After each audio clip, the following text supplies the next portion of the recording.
Welcome to Radhika's kitchen. இன்றைக்கி ரொம்ப சூப்பரான சிக்கன் சுக்கா எப்படி செய்கிறதுன்னு பார்க்கலாம் வாங்க. அதுக்கு தேவையான பொருட்கள்: 1/4 kg சிக்கன் எலும்பு இல்லாதது, 1 ஸ்பூன் சீரகம், 1 ஸ்பூன் மிளகு, 1 ஸ்பூன் சோம்பு, 5 லவங்கம், 5 பட்டை சின்னது, 2 ஏலக்காய், 1 ஸ்பூன் இஞ்சி பூண்டு விழுது, பெரிய சைஸ் வெங்காயம் 1, 4 பச்சை மிளகாய், 1 கைப்பிடி அளவு மல்லித்தழை.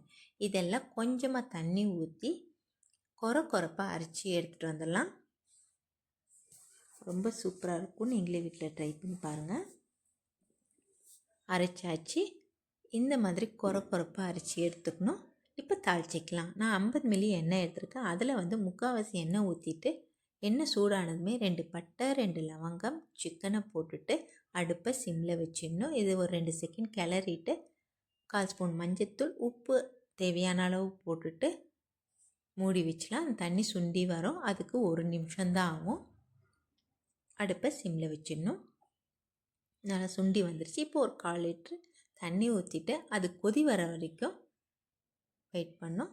பாருங்கள், கொதி வந்துருச்சு. இப்போ இஞ்சி பூண்டு விழுது போட்டுட்டு அரைச்சி வச்சுருக்க மசாலாவை சேர்த்துட்டு உப்பு காரம் எல்லாம் கரெக்டாக இருக்கான்னு செக் பண்ணிவிட்டு மூடி வச்சிடலாம். சென்டரில் நீங்கள் பார்த்துக்கோங்க தண்ணி சுண்டி வருதான்ட்டு. அடுப்பை சிம்மில் வச்சுட்டு தான் செய்யணும். இது பாருங்கள், நல்லா சுண்டி வந்துருச்சு.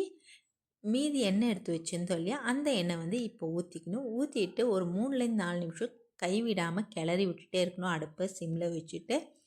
அவ்வளோதாங்க, சூப்பரான நம்மளோட சிக்கன் சுக்கா ரெடி ஆகிடுச்சு. நீங்களும் வீட்டில் ட்ரை பண்ணி பாருங்கள். கண்டிப்பாக உங்களுக்கும் பிடிக்கும். லைக் பண்ணுங்கள், ஷேர் பண்ணுங்கள், சப்ஸ்கிரைப் பண்ணுங்கள். மறக்காமல் பெல் பட்டனை கிளிக் பண்ணுங்கள். நன்றி, வணக்கம்.